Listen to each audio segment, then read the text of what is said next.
आज हम बात करेंगे मूवी एस्केप रूम के बारे में जो 2019 में रिलीज हुई थी। यह एक साइकोलॉजिकल हॉरर मूवी है। इस मूवी में हमें दिखाया जाता है कि 6 लोग किस तरह कुछ सनकी लोगों के एक पजल में फंस जाते हैं। ये कहानी है उनके सर्वाइवल की। चलिए अब बढ़ते हैं कहानी की ओर। मूवी की शुरुआत में हमें एक रूम दिखाया जाता है। उस रूम की छत को तोड़ता हुआ एक लड़का नीचे गिरता है। हमें सामने दीवार पे लगा हुआ एक पजल दिखाई देता है। वह लड़का जल्दी जल्दी से उस पजल के क्लू ढूंढने लगता है। वह एक मैकेनिकल रूम होता है जो धीरे धीरे छोटा हो रहा होता है। वह लड़का पजल सॉल्व नहीं कर पा रहा होता। देखते ही देखते वह रूम छोटा और बहुत छोटा होता जाता है और स्क्रीन ब्लैकआउट हो जाती है। अब सीन 3 दिन पहले शिफ्ट होता। हम जोई को देखते हैं जो कि एक इंटेलिजेंट और इंट्रोवर्ट स्टूडेंट होती है।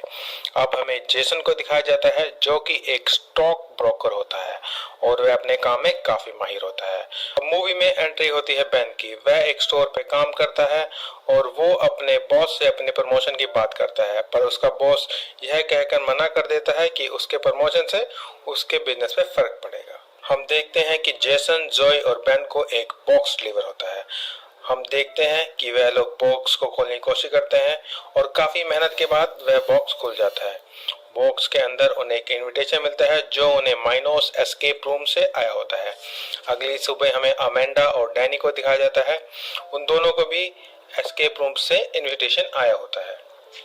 अमेंडा एक एक्स मिलिट्री ऑफिसर होती है और डैनी एस्केप रूम का एक एक्सपर्ट होता है। एस्केप रूम वाले उन सब का फोन बाहर रखवा लेते हैं। अब हमें सिक्स्थ पार्टिसिपेंट माइक को देखते हैं जो कि एक ट्रक ड्राइवर होता है। वह लोग एक रूम में वेट कर रहे होते हैं। हम देखते हैं कि बेन रूम के बाहर जाने के लिए दरवाजे का हैंडल पकड़ता है, पर वो हैंडल टूट जाता है और डैनी बताता है कि गेम स्टार्ट हो चुकी है। अब सब लोग क्लू ढूंढने लग जाते हैं। अमेंडा देखती है उस टेबल पर रखी सभी मैगजीन किसी डॉक्टर वूतन यू के नाम से आई होती है। आप इस नाम को याद रखिएगा, यह नाम मूवी में काफी बार दिखाया जाता है और इस नाम का राज आपको एंड में पता लगेगा। माइक को एक बुक में स्क्रू ड्राइवर मिलता है। हम देखते हैं अब रूम में लगी दीवारें हीटर में कन्वर्ट होके ऑन हो जाती है। बेन दीवार पे लगा फायर एक्सटिंग्विशर निकालता है ताकि वो उसकी मदद से दरवाजा तोड़ सके, पर उसका ऐसा करते ही और हीटर ऑन हो जाते हैं और वो फायर एक्सटिंग्विशर भी नकली होता है। जॉय की नजर फायर एक्सटिंग्विशर में लगी की पे जाती है और वो उसे निकाल लेती है। वह लोग उस की मदद से एक विंडो खोलते हैं और तभी वहां पे रखा फोन रिंग करता है। जैसन फोन उठा के जैसे ही रखता है, कमरे में लगे और हीटर ऑन हो जाते हैं। हम देखते हैं कि अमेंडा बहुत घबरा जाती है। जोई अमेंडा को रिलैक्स करने के लिए पानी देती है। तभी जोई को एक क्लू मिलता है जिस पर लिखा होता है कि डॉक्टर वूतन यू कहते हैं कोस्टर का यूज हमेशा करें। दरअसल कोस्टर एक छोटा सा मैट होता है जिसे आमतौर पर पानी के गिलास के नीचे रखा जाता है। जोई टेबल पे रखे कोस्टर्स को दबाती है और दीवार पे लगी एक पेंटिंग ऊपर उठ जाती है। हम देखते हैं कि उस पेंटिंग के पीछे एक डक्ट हो। सबसे पहले जैसन डक्ट में जाता है। जैसन को डक्ट के आखिर में एक जाली मिलती है जिसको खोलने के लिए वो स्क्रू ड्राइवर मांगता है। माइक स्क्रू ड्राइवर लेके जैसन के पास जाता है और जैसन जाली खोल लेता है। अब अमेंडा डक्ट में जाती है, पर वो बहुत पैनिक कर रही होती है। दरअसल उसे वॉर के विजन आ रहे होते हैं। अमेंडा बीच रास्ते में फंस जाती है, पर जोई अमेंडा की मदद। डैनी और बेन वहां पे रखे 6 कोस्टर्स को पानी से भरे गिलासों की मदद से नीचे कर देते हैं, पर अभी भी उन्हें एक गिलास पानी चाहिए होता है। आपको याद होगा कि जोई ने अमेंडा को एक गिलास पानी दिया था, मतलब जो गिलास पानी एस्केप रूम वालों ने आखिरी कोस्टर के लिए दिया था उसे अमेंडा ने पी लिया था।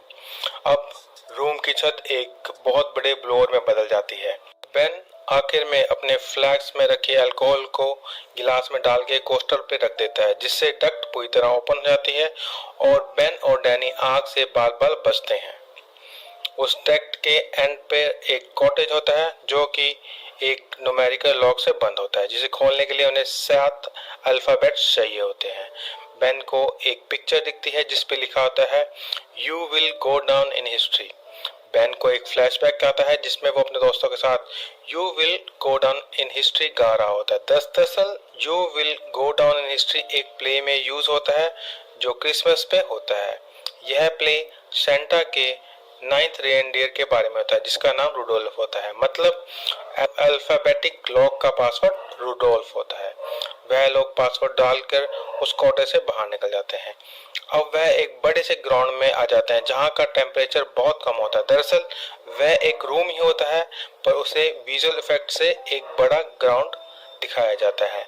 अमेंडा को वहां पे एक जैकेट मिलती है जिसे वो बारी बारी यूज करने का डिसाइड करते हैं। माइक को वहां पे एक फिशिंग रोड मिलती है और जोई को एक स्टैचू के अंदर मैग्नेट मिलती है। वह लोग फिशिंग रोड के एंड पे मैग्नेट को बांध के पानी के अंदर डालते हैं और उन्हें एक आइस का ब्लॉक मिलता है जिसके अंदर चाबी होती है। हम देखते हैं कि अगले ही पल डैनी के पैरों के नीचे ब्लास्ट होता है और वो पानी में गिर जाता है। पानी के तेज बहाव के वजह से वह मारा जाता है। अब बाकी बचे लोग आइस ब्लॉक को अपनी बॉडी की हीट से पिघलाने की कोशिश करते हैं। जैसन को एक विजन आता है, उसमें वो एक उल्टी बोट पे एक लड़के के साथ बैठा होता है। हम देखते हैं कि जैसन चाबी को निकाल लेता है, तभी वहां फ्लोर के नीचे ब्लास्ट होने लग जाते हैं और वो सब लोग नेक्स्ट रूम में चले जाते हैं। नेक्स्ट रूम एक कैसीनो का होता है। वो एक अपसाइड डाउन रूम होता है, मतलब छत की जगह फ्लोर और फ्लोर की जगह छत। जैसन को एक डोर दिखता है पर उसका हैंडल की नॉब नहीं होती है। जॉय फिर से डॉक्टर वूतन यू का नाम एक टॉपी पे लिखा हुआ देखती है। माइक पूल टेबल पे देखता है कि 8 नंबर की बॉल गायब है। वह सब 8 नंबर की बॉल ढूंढने लगते हैं। अब रूम का फ्लोर टूट के नीचे गिरने लगता है और सब लोग फ्लोर से दूर हो जाते हैं। अमेंडा को वहां छोटा सा सेफ दिखाई देता है। इधर जॉय को अपनी मॉम का विजन आता है। अमेंडा सेफ का लॉक खोल लेती है और बॉल को अपनी जेब में रख लेती है। अब अमेंडा को रूम से बाहर निकलने के लिए रूम के एक एंड से दूसरे एंड तक जाना होता है। अमेंडा बड़ी बहादुरी से एक एंड से दूसरी तरफ जा रही होती है पर तभी उसकी जेब में रखी बॉल नीचे गिर जाती है। बॉल को गिरने से बचाने के लिए अमेंडा भी नीचे छलांग लगा देती है। वह बॉल को उठाकर जेसन की तरफ उछाल देती है पर वह खुद मारी जाती है। इस तरह अमेंडा उन सबको बचाने के लिए अपनी जान दे देती है। जोई को अमेंडा की डेथ का बहुत दुख होता है और जोई कहती है कि अब वो एस्केप रूम वालों की बात नहीं मानेगी। खैर, अब वो नेक्स्ट रूम में आ जाते हैं और नेक्स्ट रूम एक हॉस्पिटल की तरह होता है।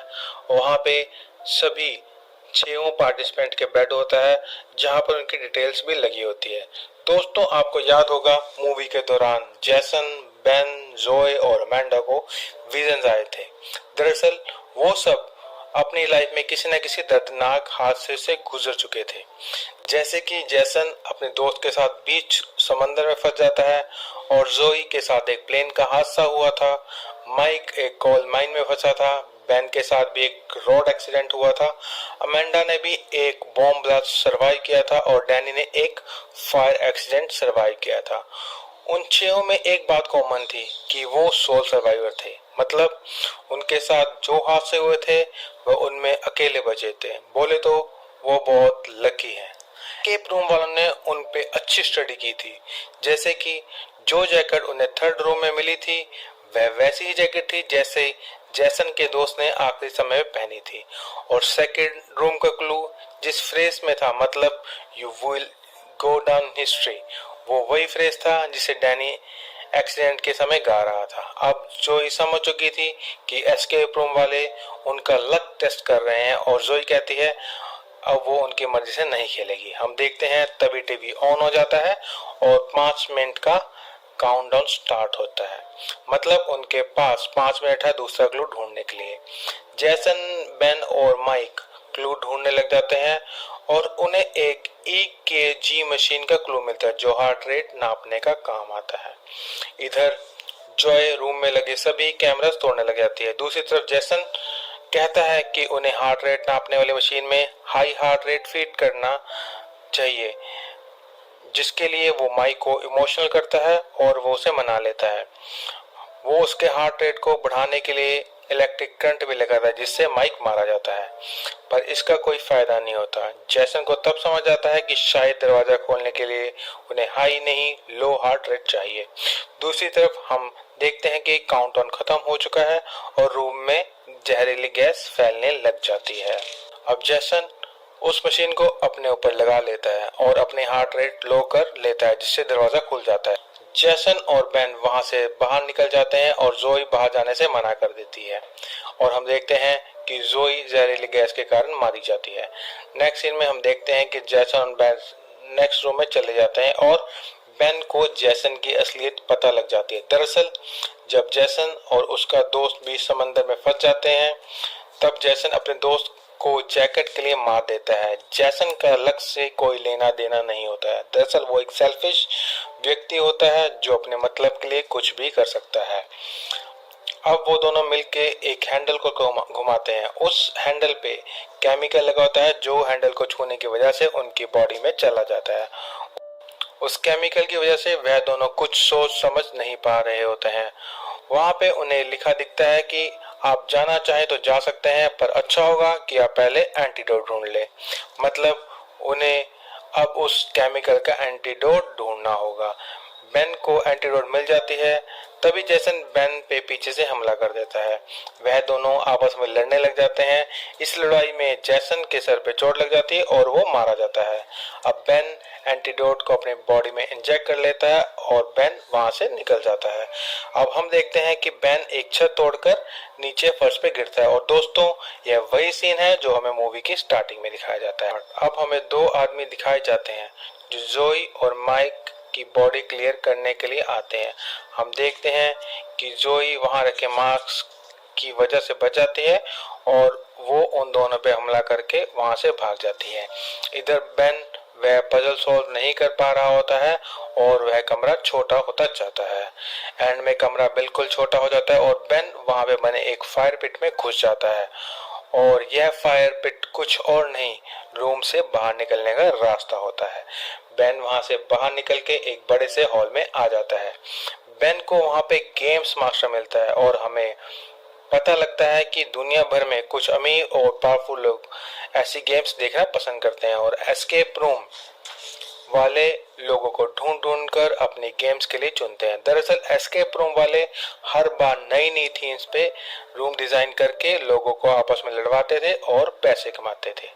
हम देखते हैं कि गेम्स मास्टर बेन पे हमला कर देता है, पर तभी जोई वहां पे आकर गेम्स मास्टर पे फायर कर देती है।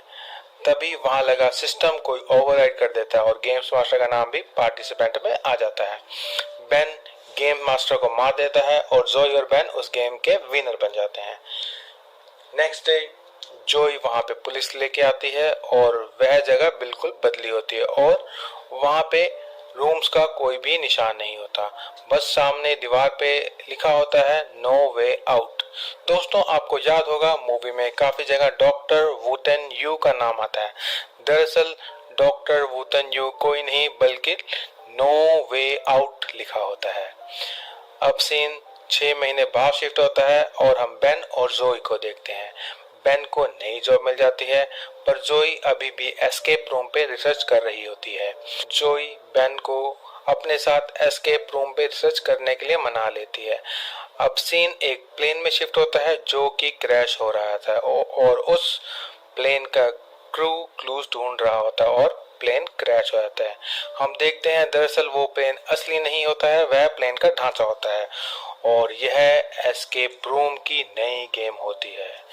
दोस्तों आशा करता हूँ आपको ये वीडियो पसंद आई होगी। ऐसी और इंस्पिरेशनल, रोमांचक और हॉरर मूवीज के लिए हमारे चैनल को सब्सक्राइब करें और वीडियो को ज़्यादा से ज़्यादा शेयर करें। मिलते हैं दोस्तों ऐसे ही किसी नई स्टोरी के साथ, तब तक गुड बाय।